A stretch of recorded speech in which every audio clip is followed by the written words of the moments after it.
Well, thank you very much indeed, Stephen. Ladies and gentlemen, I hope you've had a very enjoyable and interesting conference, and I'm delighted to make the concluding remarks here this afternoon. First of all, I was very pleased to see that Gordon Matheson, my good friend Gordon, from Glasgow Council, opened this conference today, because the partnership that we have with Glasgow City Council and the other main partners in Glasgow on business tourism is exceptional. And I say that although, of course, many of you will appreciate that we're not from the same party.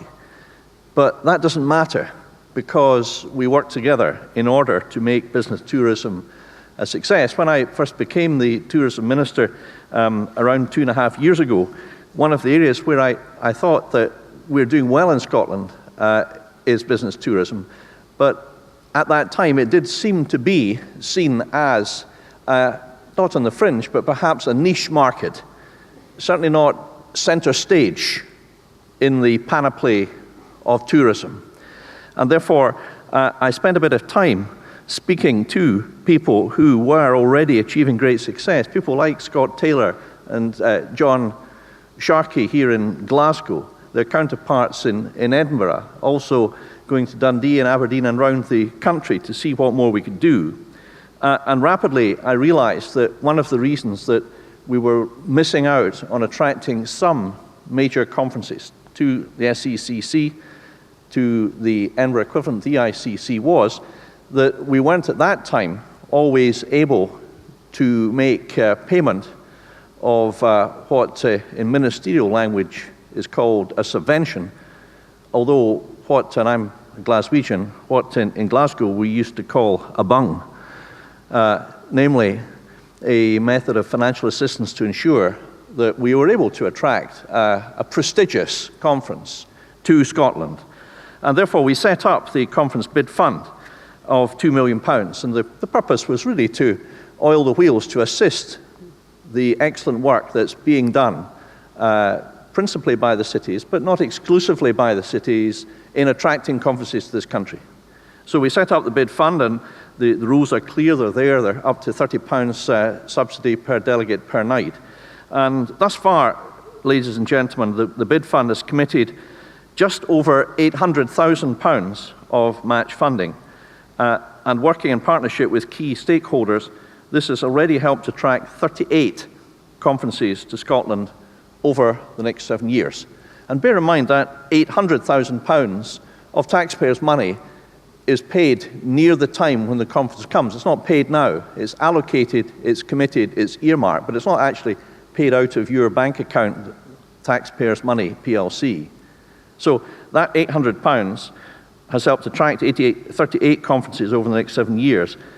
But it's anticipated that the expected visitors to these conferences could spend around £87 million. Now, this is not all additional spend, as it doesn't take account of other factors such as displacement, but I think you will agree, by any stretch, by any judgment, by any financial analysis, that to spend £800,000 and get a notional gross return of 87 million is not too bad. So, from my perspective, that has been a success, and it's been a success we want to build on. And of course, ladies and gentlemen, now we've got the arena in Glasgow, a world-class music venue. It replaces these premises, which formerly were used. And of course, if you think about it, when the SEC was, as it did extremely well, used for musical events, it would take 1 or 2 days to put up the seats. It would take a night for the concert, and then it would take a day to disassemble the seating. So 3 days for one night's income. Now, that extra space can be used for other purposes as well. So the opening of the arena has not just created a world-class musical venue for Glasgow, for Scotland, but it has also freed up resource in the SEC to achieve even more. And in speaking with John Sharkey, areas such as trade fairs, more exhibitions, are areas, I think, where we can do an awful lot more. So that's been a great success in monetary terms in helping to attract people to Scotland. On the same topic, in relation to the SSE Hydro Arena, we recognise that Scottish Enterprise has helped, along with Glasgow City Council, to fund the new arena, contributing 25 million to the 125 million cost. That's the largest grant, ladies and gentlemen, that Scottish Enterprise has ever awarded. And I think we can already see that it's money well spent. I think it's onwards and upwards for the cities. But I wanted to say too that business tourism is not just about Scotland's cities, successful though they are. It's also for the whole of the country.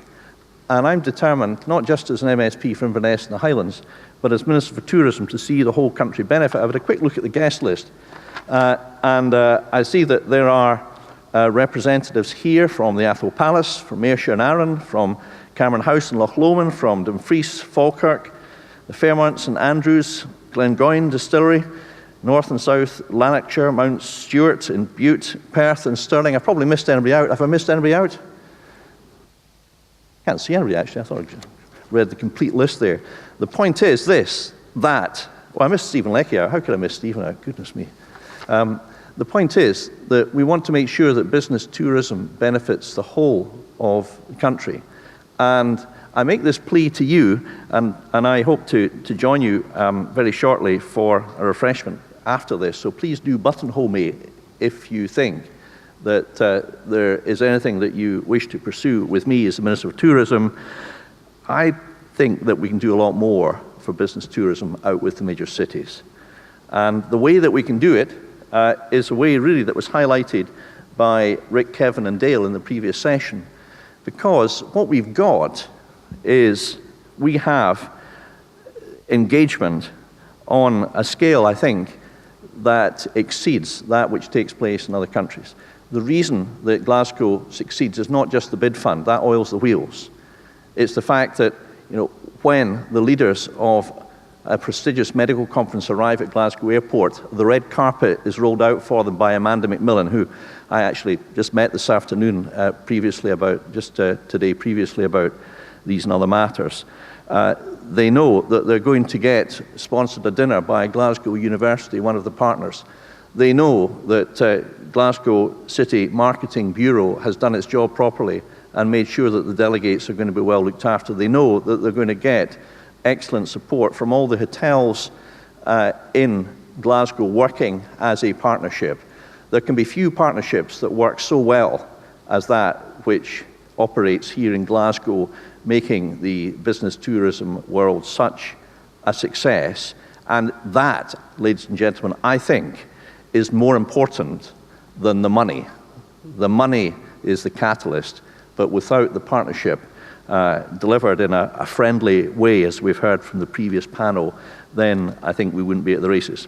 The other point I want to make is this, that this year we have seen through the efforts largely of Visit Scotland, Scotland recognised as one of the premier destinations in the world. I woke up on the 1st of January to hear the news that CNN had adjudged Scotland to be the #1 country in the world to visit.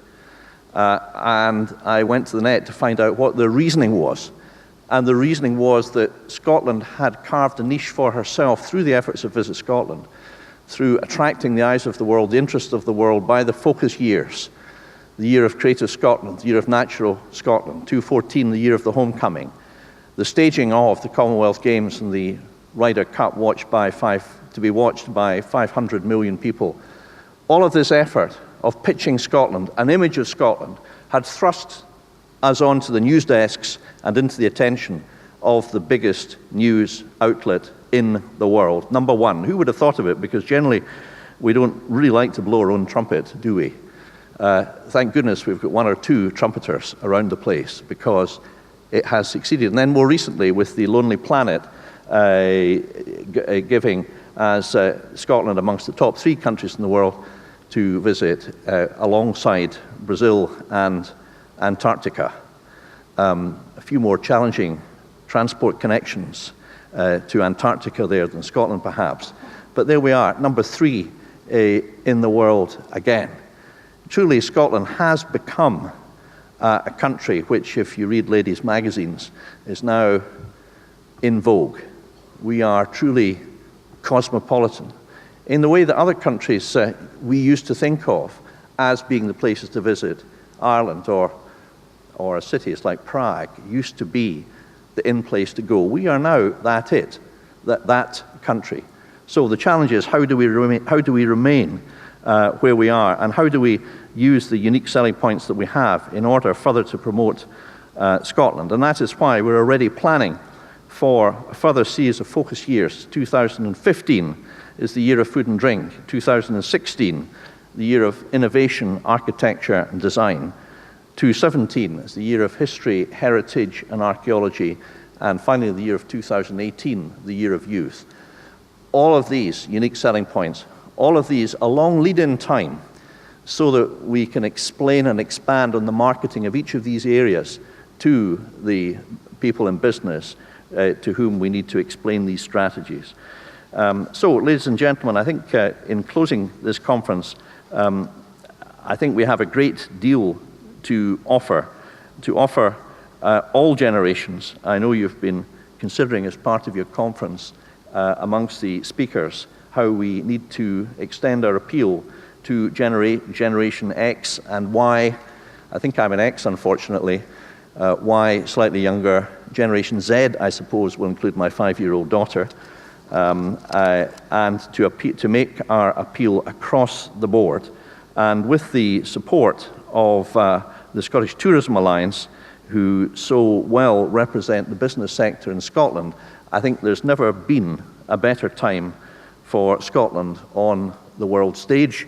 Our friends south of the border will always be welcome to Scotland, and we, of course, take every opportunity to make that clear. And I think 2014, ladies and gentlemen, will be the year where, as never before, we've seen Scotland on the world stage. Thank you very much indeed.